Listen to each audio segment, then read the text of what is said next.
Est-ce que bango va bayebi nzela wana? Bayebi nzela. Fayulu ala na nzela. Epengi bazala na nzela. Ndeko Niko azala na nzela. Bango presque tout ba na nzela.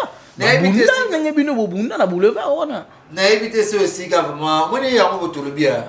Ndeko na bango na o azo mema bango lokola basoso. Ndeko na bango wana wabenga to ebi na nationalité na ebe na te douter jusqu'à présent. Ndeko na bango Fayulu. Jusqu'à présent to participer matin papa na bango te maman na bango te ba ndeko na ya ata. Non ba kufite. Mais ndoko na ye. Oyebi no ko. Yoko lingaka mutak ba kufula na makasi. Ba déclaration bo yepesa ko to bimisa ba bloko. Bimisa nan. Vous comprenez? Papa na mboka oyo na kitata matanga Fayulu moko. Oh, attaque compliqué de presque papa le ka Fayulu aza malade. Attaque au tante na mama ta mwana kasi na ye. Bazara na bandundu, est-ce qu'il faut na bandundu? Oh, papa le bandundu ngo wapi? Ah, mon cher après c'est peu qui faisait politique ramassé par Chaloupa, ils ont faisait politique. Ouais, voilà ça faisait politique. On va porter au plainte. Mais mouté na biso Chaloupa. Chaloupa za ka mundele, oh mon akeba bloqué ah, il est perso et le bis na baba. Na baba lobby. Soi-disant. Oui, soi-disant avocat ou a gagné ta jamais procès mon corps la vie nae. Banda za la mettre avocat. Oh là là. Atika a gagné ta procès mon côté. Ata mon côté ta procès ma bébé. Est-ce que yo parcours professionnel no bien moi? Oh. Ba na bien banda ki na série to adore ya wana. Banda ko ya wana azokota na permanence azolenga lenga boye. Ngona na simase chez kuta zoba masé chez batelama. Tu es bien. Wa sera attraira na Frank Diongo. Azara na Frank Diongo. Oh. Mais on a ça produit Frank Diongo. OK. Frank Diongo comprend que oh buma mabe. Frank Diongo atikaye. Dans la déclaration de tout mon ex-premier de Masalaki. Alobi qui était non justice na bango la justice na biso mettre tout dans la question. La justice na bango bakanga bana. La justice na bango arma tout la kufa. Bakanga na. Mais bino apparemment aussi arma tout le kidab. Ya chebe kidawa. Ya bino apparemment ce bazolo bazenda acharnement apo to mona bokanga ka mingi angle moko. E komi kaka bongo. Ceux qui bakangi de konayo et comme acharnement. Donc ceux qui appellent la yibi, il est pas se protéger ou bien dynamique et protéger parce que na yibi vraiment après on va qu'ils acharnement.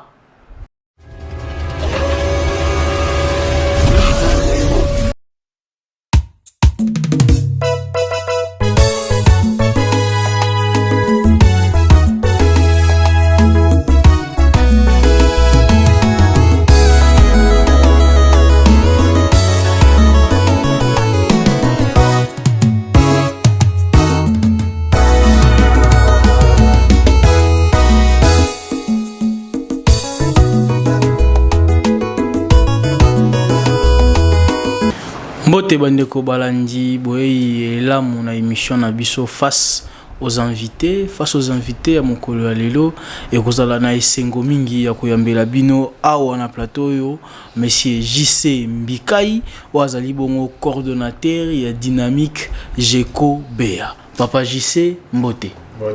Bonne santé. Kitoko makasi. Bonne président Jeko. Ah, président Jeko ça bien, donc il y a une minute de séjourner dans Mbujima yo tomoni ala déjà kuto a démonter mais biloko ebimaki na réseaux sociaux qui va prendre l'église catholique. Tant bien président Jeko mais tout bien que l'œil puissant du chef de l'État. Bon. Il y a un homme qui a démantelé le système où il va salir image mon donc il y a un comment qui tient à balio batangi wana na banjo la avec directement réagir que les fausses informations donc il va tirer massa à côté. Ouais. Alors santé et dynamique Jeko zanengeni. Ah santé dynamique dans le président Jeko zala devant membre de la dynamique il y a coordination Mbujimai. Ouais. Et na PC bangonya sombote donc président Jeko vraiment na Mbujimai au fond moulin pour na ko bongisa minduki pour la 2023. Très bien. Ouais. 2023 en haut débat en tout le monde comme si apparemment il bandit avant le débat 2023. Peuple non to lié bien té non to futami bien té transport to ole là toujours mais bino père apparemment tout le monde voit bino dans un système ba régime eleki après quand qu'on soit pouvoir le lot DB changer na ngona ba TV DB changer na ngona ba réunion et comme na élection botel na bino non ba problème un peu plété. Oh Mais c'est le jeunesse à seul au Camp Sanga. Parce que le chef de l'État installa l'état de siège dans la Beni, beaucoup dans l'Est.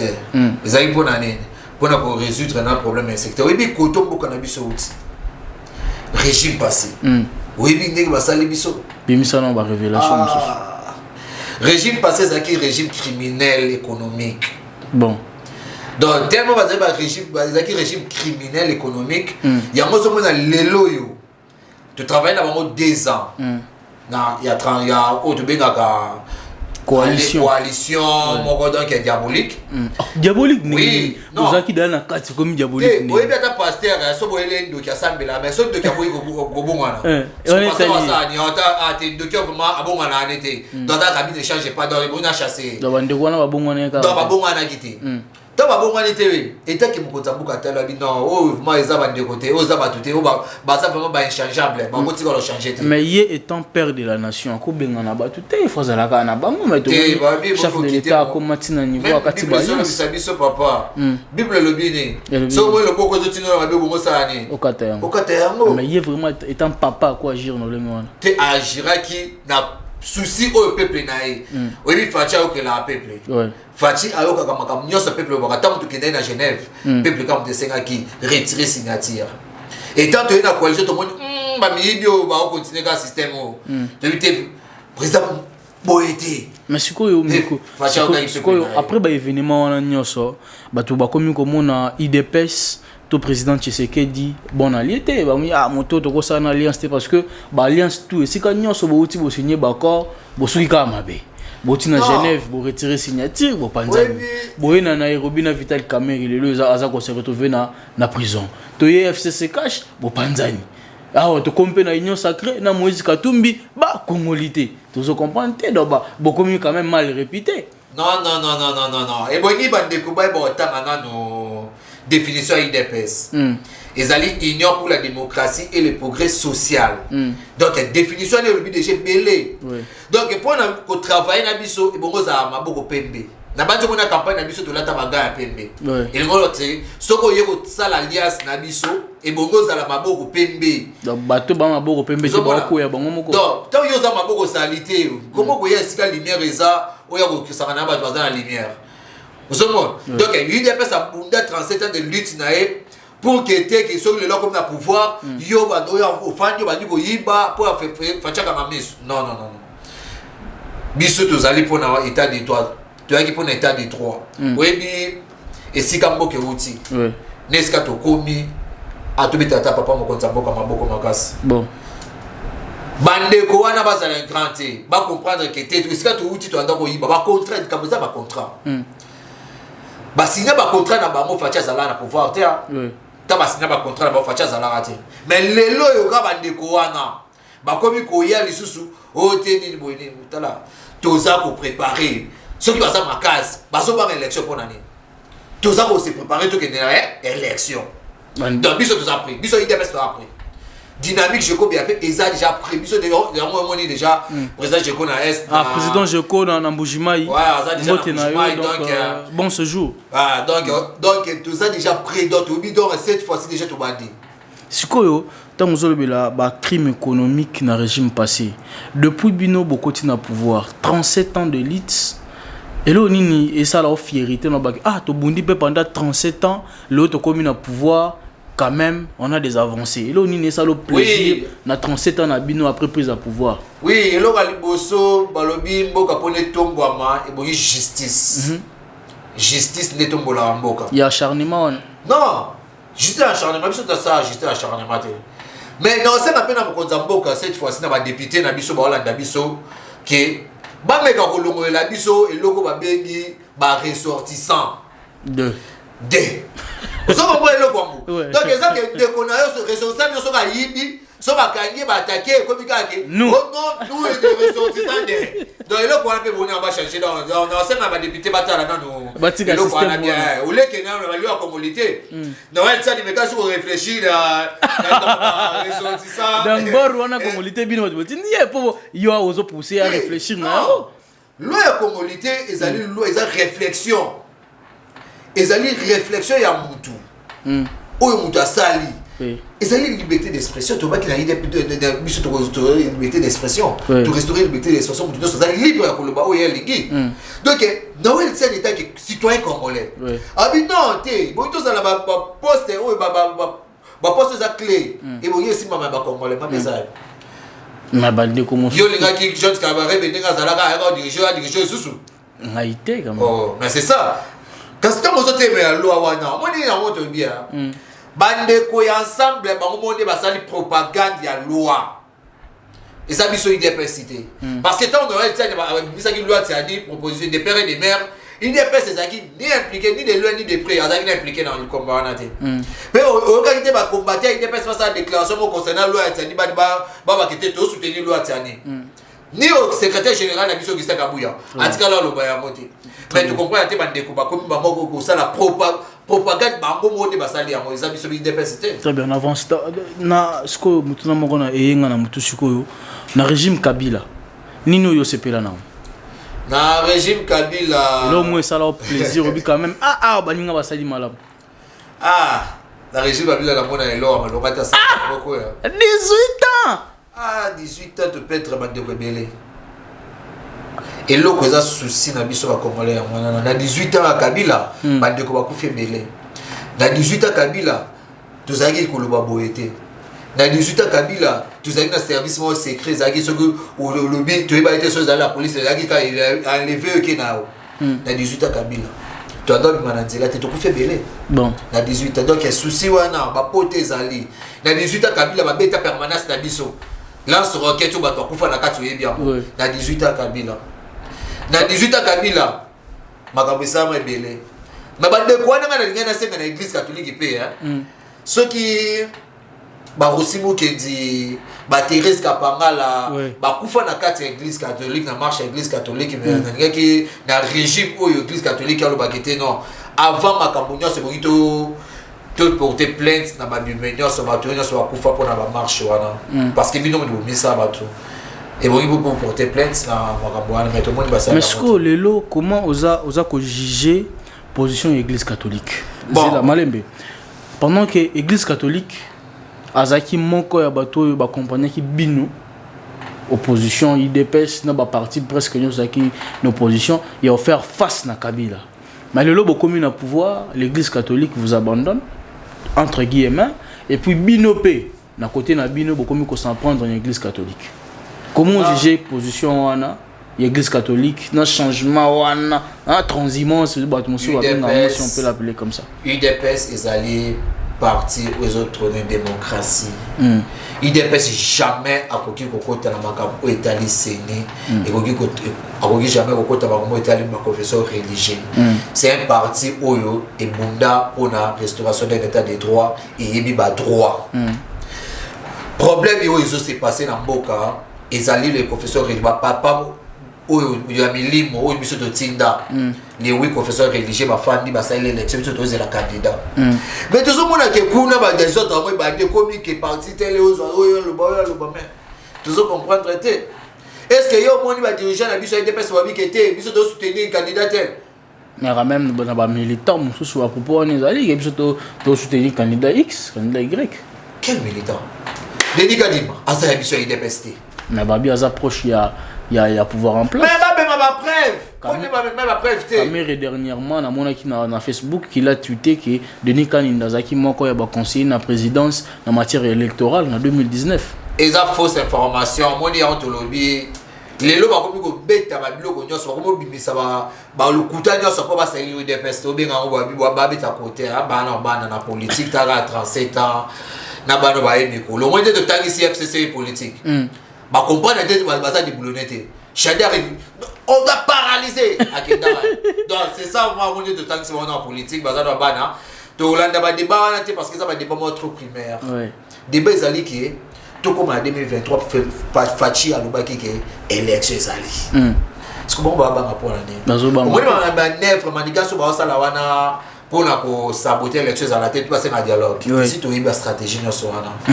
Et biso tous a déjà prêt, tous a parti ou tous a déterminé qu'il y a une élection. Alors l'église catholique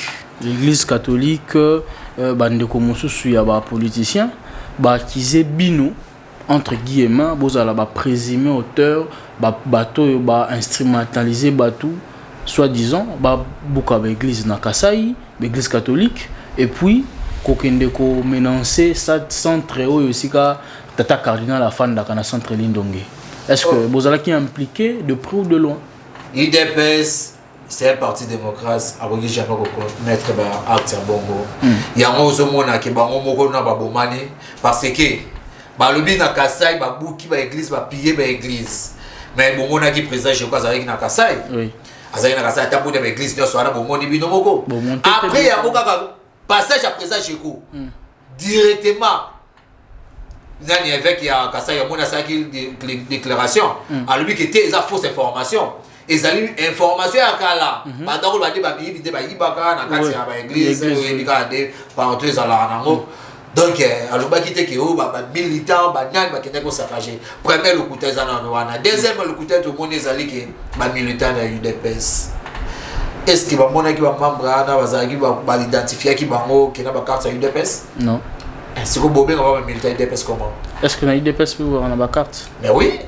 Na comment on a donc on a malheureusement parce que nous avons pressé pour nous rien à l'émission. Très bien. Alors, vous êtes déjà au pouvoir près de 2 ans. Gouvernement Sama Lukonde, gouvernement Ilon Kamba. Différence ces années dans la gestion. Bon, différence c'est ça que aux hommes on a autre benga gouvernement ba Warriors.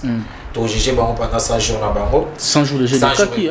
To moni ba côté les alliés positifs, na côté les négatifs, to hommes on a positif les amis. Positif to moni que changement du monde des affaires ils ont évolué quand même très bien et tout le monde est réserve aux acquis réserve nationale à Bissau à l'époque ils allaient qui sont à 800 millions à 500 comme ça donc il y a un commun dans 2.5 milliards. Oui, Mathilde Soussou. Très bien. Donc, félicitations à ministre de la Finance, vraiment, Nicolas. Papa Nicolas Skazadi. Donc, parmi les ministres, ils vraiment distingués pendant 100 jours. Oui, la caméra. Alors, si vous avez un gouvernement, il y a un Kamba. Ni Yamala Mozoï. Qui fier dans quand même gouvernement ou accompagner chef de l'État. Le gouvernement, il y a un Kamba vraiment. Tout le monde basala qui l'autre. Ah, et le côté. On a assumé que basala qui va mettre le côté mais pendant près d'une année dans Ndambu. Une année wana oyebi zaki nene. Zakini. Coalition ya mabeto la coalition wana ndenge zalaki. Donc yango zomona que fédérateur des entreprises koto yo koto ba bloquer ba basala bo donc zaki vraiment gouvernement ya guerre. Siko lelo gouvernement ba warrior ya bien mokonza mboka na premier ministre ba biloko ekitama biloko ekitaka ati qui est derrière tout ça yango ya sek na bato mboka moni lelo episi biso ko la totel mais mwana biso ba congolais bo totel mais derrière biloko bongo parce que les chefs de l'état dans le conseil des ministres ba lobi qui était né bo bata la disposition nyonso pour biloko ça nini ekita toyoki fédération des entreprises fédération des entreprises dans oyoye azasoki pour en avec en fédération des sorciers au Congo basali le kitana bango ce sont les systèmes kabilistes de ba mesana ko benga yango pour que vous salir sous la vision chef de l'état ba que non ta la promettre ba population à c'était le bisi ba zéro bientôt dans le ministre de l'économie, à Kenda qui na Éthiopie pour la prix pour analyser en mode. Donc j'espère que bientôt là. Mais jusque là déjà, un mois payé, 2 mois. Situation ils allaient dans la fédération des santé. D'abord on a des conditions à force défensive. Bakenda ko sala moi ni ko jamais mona bango na fek parce que fédération des entreprises c'est vraiment service bon so ba na combien et ko baka de pour la battre création ba $40 oui bon même ça une justification là bango mais jusqu'à présent parce que la conférence de presse monte donc tout ça c'est la conférence de presse bientôt ministre de l'économie a ça conférence de presse pour nous fixer sur ba prix sur ya biloko bon on bientôt très bien siko tout monde qui hier le 2 le 2 août si je me trompe pas la Mouka a ta journée à commémoration ya bandeko nyonso ya biso ba congolais ba kufa na génocide na est. D'abord comment on apprend au joie acte wana bandeko la Mouka basalaka pona ko kanisa bandeko na biso ba kufi na est na génocide. Bon acte wana na koloba état que patriote état que congolais démarche na bango ce qu'ils allaient légal donc ils a à féliciter donc bravo mais est-ce que pour qui peut plaindre c'est que bateau va kufa en faute na divorce kitoko Hollanda c'est ça donc il y a un moment tant que tu as soutenir tant que tu as le cambo mais tu es marapé tant que bateau a kufi bino bobité to commémorer acte wana gouvernement et salaire ba acte wana mais vous avez courage que de porter gouvernement plate parce que tu comme dans état de droit au moins que le na divorce kitoko tu continue dans état de droit comment ça peut merci contre bah ouais mais divorce kitoko à lobaki dans conférence de presse wana tant abimi à lobi qui rapport mapping banda ebima bazo ko sous-entendre que Félix Tshisekedi lokola azoluka bomba ngona si akiti pour qu'il abatte la bande connaît FCC rapport mapping ezali rapport congolais té bande kobola dans rapport mapping ezala ba congolais té ba sala yango rapport mapping ezali comité international ou MONUSCO de mutu baebi rapport wana vous comprenez biso na RDC na bato mona papa mo kotamboka Félix Tshisekedi alobaki ba mort nyoso ba kufa na est et ko kende bongo té a ko créer TPI vous comprenez o ko sambisa ba batu nyoso o ba sala mamabe na kati ya Congo parce que TPI en deuxième mandat troisième mandat toi parce que bosso qui dans souka oh bientôt donc bientôt beaucoup de gens qui vont accélérer na ba élection na TPI mais oui mais il va occuper l'élection avant dire wana bosala ngote ezalo quoi d'une manière peut-être ya luka kubenga na bato mususu baza ba adversaire te na élection te lingi to tout temps mozo kende mais ozo postuler aux amabo pembe donc si tu as mabo pembe to lingi so mabo salité te mabo pembe mabo salité nene est-ce qu'on est talibé mais yo zana makila na mabo no postuler ndeni tala déclaration de studio mona ex-premier de Masalaki alobi qui était non justice na bango na justice na biso mais tu tout dans la question na justice na bango bakanga banani na justice na bango arma tout la kufa bakanga na mais bino apparemment aussi arma tout le kidab ya chebe kidawa ya bino apparemment ce bazolo bazenda acharnement apo to mona bokanga ka mingi angle moko ekomi kaka bongo soki bakangi ndeko na yo ekomi acharnement donc soki ngapeli oyo na yibi il est passé protéger ou bien dynamique et protéger parce que na yibi vraiment après on va qu'ils acharnement c'est ça t'es tout ce bloc quoi non tout me gana ko call ça sous ma politique vraiment très bien tout me ko ça ma conscience na biso to senga na régie a balancer les biso élément moko ya intervention ya secrétaire général ya SID de vos kitoko a lobby que na semaine prochaine toute semaine en cours wa rozala na ba activité na nzela point de vue na yo par rapport à bloc organisa non nini alobi ke ba moni lokola bozaka ko s'aventurer bango pe siko ba kita na terrain bala kisabino bon na webi sa secrétaire général ya SID de Vos Kitoko elle a dit vraiment maturité politique na vraiment maturité oui elle a dit vraiment maturité politique na déclaration au ça na landia vraiment et ça ne va pas se payer mawa il y en a baï qui de Vos Kitoko ameka kata Augustin Kabuya lobaka na matinée ameka tina ta batu po balandaka de ni balobaka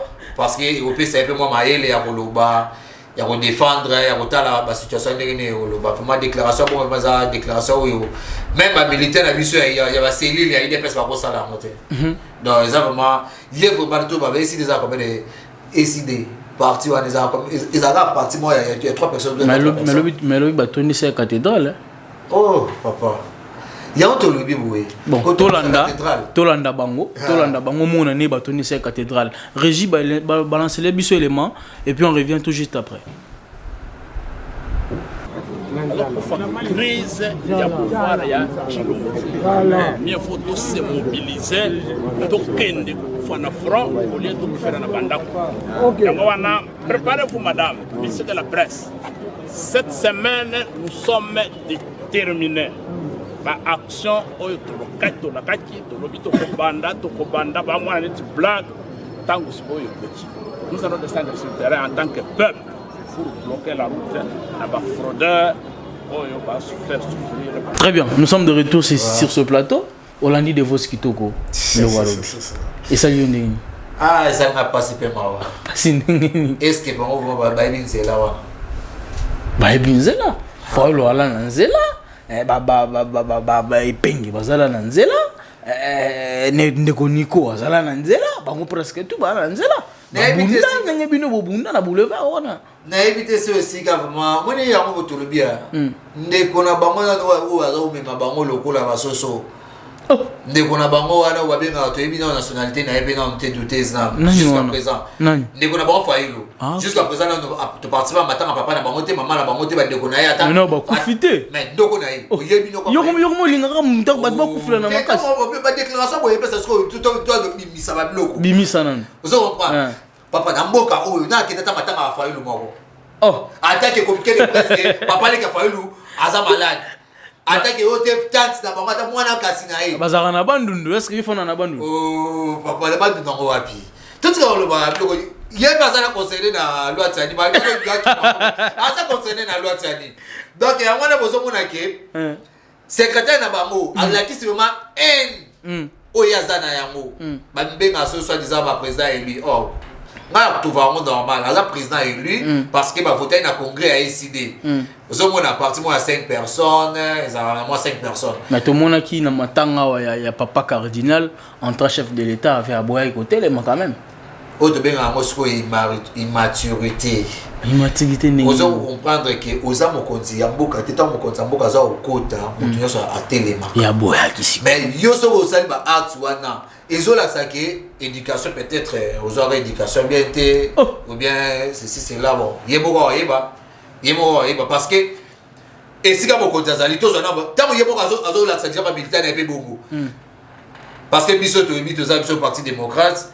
le boué a commis son président peut-être ce qui d'abord les parce que moi je suis comme président dans 2300 2300 oui 2300 2300 dans 2300 wana exemple ni article dans génération azo kambo biso na pouvoir tirer kozonga Yesu Kristo ti kozonga Yesu Kristo nene boza boka na deux mandats après o te pété so bozo na 2023 en 2023 oh mais baba en élection pour baba ngati mais il y a baba en élection mais de fois qui to ko zo benga bato na balabala pour mettre bino pression parce que ba lo wa bino bolingo mettre magui moko pour créer la glissement on a expliqué ou bien expliquer bimisa biloko bande ko wana baligi élection té bazo linga to ke na dialogue souci na bango za élection té souci na bango za dialogue c'est pour ça que aux mona bazo sala ba manigas wana ko sala mo ba je wana pour na ni bala tsake na peuple que to ligi élection ba fo tata mo ko zamboka fati beto azo kanga élection té élection c'est en 2023 notre comité 2023 té bilo wani o se paniquer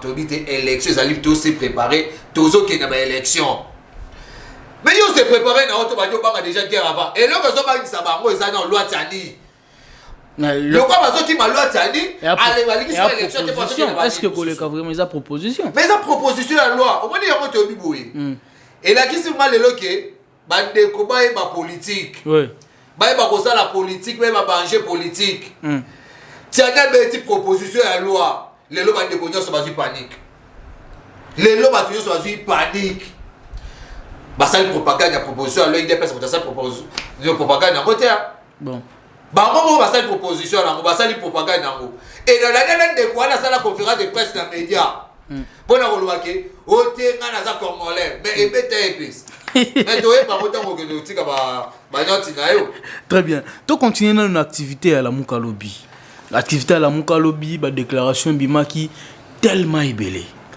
Prince Penge, je demande qu'à la régie préparer les bus éléments parce que toi que je Prince Penge, Azako acquise bino, il y a qu'on s'associer na bateau hier. Babomaki ba Congolais, il qualifie le Rwanda, na balolenge wana, bateau babomaki bandeko na biso lobi, bateau bazako piller ressources na biso, bino le lobo komi ko tamusa bango na tapis rouge na mboka na biso, bino le lobo signé na bango ba accord ike ba kokisko ko zwana bango ndenge balingi. On va aller avec la régie, un petit élément et puis on revient tout juste après pour qu'on réagisse na dossier wana. tolingi toyeba lolenge bakufa po tokenda liboso esenge toyeba esika towuti balobi celui qui ne sait pas d'où il vient ne saura pas où il va, d'où on vient et pourquoi nos frères ont laissé la terre de nos ancêtres sans aucune raison, pour la simple et bonne raison que pour na Rwandais, pour na Burugandais, esengeli ko exterminer ba Congolais mususu pour être mabeli na biso etika pour na bango. Lelo tolingi pe ko pesa message na communauté internationale. Oyo azali ko pousser monsieur Félix Tshilombo a sala ba accord na Burugandais, na ba Rwandais ko dérouler tapis rouge na Goma. Na Kagame sans que to demander justice. Et au même moment Rwanda azali ko demander justice na France, et de France asenga bolimbi c'est pour le génocide rwandais, mais Rwanda azali ko loba na biso ba Congolais to bossa na génocide au bango ba commettre pas na biso. Nous pensons que le temps est arrivé pour que la justice triomphe. Très bien. De retour, Prince Epenge vous acquise. Oyoki biloko a lobby, oyoki biloko a bimisi, betenan biloko. Ah, mon cher Prince Epenge faisait politique ramassé par Chaloupa. Faisait politique. Ouais, voilà ça faisait politique. À reporter aux plaintes. Mais mon gars, il a mis sur Chaloupa. Chaloupa, ça va mon délai. Oh, mon gars, il m'a bloqué. Ah, il est perçu. Et le bis n'a pas baba. N'a pas baba lobby. Et puis il va répéter dans boka ouvre. Na eba ita. Siko. C'est un faisait politique au moins Chaloupa le côté. Aya na eba de ta partie des années des personnes dynamique a pas manier l'équipe la popularité. Et bon il y a mobilisation ça là ça. Donc moi ma déclaration bon vraiment n'est-ce de gola vraiment na mona qui vraiment ça problème vraiment et bon il tout le psychologue tant ça des débats moi je me suis dans tout ça des débats mais psychologue base à la point à azona moi matière mais biloko a lobby on apparemment ça a raison et ben le Rwanda a toujours été accusé il y a Kozala Malembe Rwanda a toujours été accusé à Ozala ba présumé auteur bato yo basali ke Congo ce qui bato ba daebele c'est à travers le Rwanda s'il a peut-être bato ya communauté internationale oyo wa manigance mingi batueri na est kuna à travers le Rwanda mais lelo ba komi ba ami vraiment est-ce que moko mona ngopeta talouche bitumba pena bino bobundela bino pe bo ataka Rwanda on na balabala avec Kabila bo sala ba marche pour na ko accuser Rwanda. Mais lelo Rwanda komi ami intime na biso ya bino. Bon, merci beaucoup de journalistes. Et là on a le baboué. Oui, nous sommes des pays voisins. Donc même procédure il y a guerre, solution est aussi. Solution malonga. Maintenant il faut coopération gagnant-gagnant. Il faut la bonne voisinage dans ma voisine à biso. C'est ça la Rwanda té. Na bato ko tata mo kota ya Uganda, Burundi pour que atali sa bango diplomatie. Yango to bikini. Bande ko wana lokwa ba diplomatie té. Ba ni diplomatie ya diplomatie des ana et ko si sa guerre. Oui. Et ko si ça fait ma conflit. Tala zo ke na Goma lelo. Tout n'a pas de Goma bakota Rwanda bakota RDC. Donc la population ça a un problème. Té on to le biboye. To créer partenariat il y a bon voisinage coopération gagnant-gagnant avec nos pays voisins pour qu'il éviter la tension. Ma bezawa puis lelo boswani mais jusqu'à quand bon pas ça dit bobongi mais Nicolas Baté que justice et civilité comprends justice c'est indépendant na makambu nyonso tout ça là justice est indépendante le quoi justice est indépendante ceux qui va décoana bazana ba preuve le quoi le rapport à ma pique ezali rapport à ma pique tout ça na comité international il y a ça qui rapport wana aibi ki ba hauteur il y a guerre bazana banane mais qui dans le cours pénal international to ebi bande ko ya avocat au Canada apporta à kenda ko tika ni dans ce pays contre Joseph Kabila. Bon, et ça c'est ça même le soutenir. Oui. Donc il y a vraiment des coopérations peut na web ça que en matière de diplomatie bon ko yeba politique soit vraiment all me go tina ba cellule na biso ya IDPS pour que batangi ça sur politique na bati mutu bozoza na ya zotangi so bien. Yo olobi que CG de Vos Kitoko atindaka ta bato na matinée politique ba yo kakabuya ndenge azali koloba mais ndeko moko lobby na messe wana c'est attaqué na lolenge moko ya osala ba jeter na Augustin Kabuya na siro kolanda ba propos pe alobeli Kabuya tout ça lolenge nini problème nini bandeko wana baza nango na personnalité Augustin Kabuya lelo Kabuya il est trop attaqué même l'église catholique Bolanda qui Senko hier aussi avant-hier a sali peu de déclaration naé par rapport à propos Augustin Kabuya bazo déplorer toujours ba propos Augustin Kabuya presque tout le monde déplore le propos Augustin Kabuya. C'est quoi vraiment le problème? Est-ce qu'il communique mal ou bien batunde ba interpréter Kaimabé? Wana to benga ke mona bouté. Donc tant le baka ils ont le langage bombardé par adversaire. Donc bino vous confirmer qu'il y a bombardé par adversaire. Donc ils ont langage moi bombardé par adversaire. Donc moi la bouté c'est un homme très sage. A yebi politique ou papa était na tangi sabiso. Donc tu éviter ce bloc bon bazo ramasser wana. Tout là non élément oyo yande ko Niko Maengele oyo kabilo ko lobeli CG na bino. On y va. Autant à Kombona à tête, tu as une église et centre. Ça va. Et à l'île Combo à Masumu. S'il te plaît, autant à Kombona tête. Zolanda, il m'a quitté. Je sais de quoi je parle. Kombona Kokota à tête. Et puis je ne peux pas commenter ma propos. Il y a Moutoyo à un sens d'état. À un sens d'éthique. Voilà ma dernière. Moi j'étais secrétaire général. Quand on est secrétaire général, il faut faire le choix des mots. Il faut faire la likambouni et le monokonayo. Mouton le la chair, le coopérant. Quand il vient me poser des questions sur un monsieur qui est vide. La valeur absolue des Kabuya c'est 0. Tout chiffre multiplié par 0 c'est 0. Je le mets en garde. Kabuya de l'UDPS. Je te mets en garde. Nous avons commencé ce combat au Alatan intérieur. Au Alatan village. Tant que bandit combat, monsieur Kabuya, je m'adresse à toi. Tant que bandit combat, tant que yo kota combat, au coup de n'a pas dit, yo osons repasser bilamment dans notre pas il faut qu'on piéba. Aujourd'hui, monsieur Kabuya, mon cible nae cardinal Ambongo, son éminence. À mon cible nae Abbé Cholé. À mon cible nae l'église catholique. Pour pas profaner. Mais même si monsieur Kabuya, au moment de déclaration avec Bauto Sala, tu es cité, hein? Tu es cité 2 fois. C'est une fois ça dit déclaration. Bah propos na yo monsieur Kabuya. Oh yo lo ba ki ambongo e lo côté, Cholé e lo côté to relakisa bango, to lié yango na ba brigand, ba voyou, ba bandit, ba milice, o ba attaquer l'église. Alors, ce qui justice est en mboka oyo, Kabuya doit être interpellé. Sur ce plateau, Papa JC, Niko Maengele a Betty Kabunda Bioko.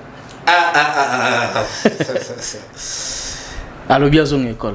Bon, depuis habitant Bango Bazara qui n'a papa Etienne, Kabuya bande ko repasser lever ba chemise na palais. Et ça solo? Papa.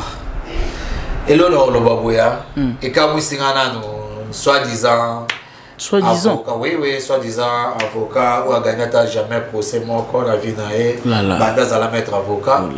A tika o gagné ta procès mon côté. Attends mon côté ta procès à bébé. Est-ce que yo parcours professionnel no bien oh. Bana bien bana qui dans série tu adore wana bada wana azokota na permanence azolenga lenga boye. Umona yasimase chez kuta zoba masé chez batelama. Tu es bien. Ouais, sera attraira non Frank Diongo. Azarana Frank Diongo. Oh. Mais on a ça produit Frank Diongo. OK. Frank Diongo comprend que oh mama bé. Frank Diongo atikai. Poani, atika gagner ta procès morte. Frank Diongo abenga ta ka sera na so zaka se secrétaire so na ni Frank Diongo abenga ya ko sepela na dossier makokate. Siko mutu abongo vraiment. Na wewe c'est boye ameka suppose ma classe. Pour répondre à l'IDPS. Au moins, moi, na bouté politique, il y a à apprendre et à niveau na été. Mais moi, na bouté ces derniers temps, ça a beaucoup accusé. baza ko accuser de partout. Est-ce mais que il y a aussi un pouvoir en place à secrétaire général Nabiso à cause de la réplique et le long nazo confirmer peut matinée zali pour la réplique à même le soir dans les lots sous bleu mususu pe ko bima.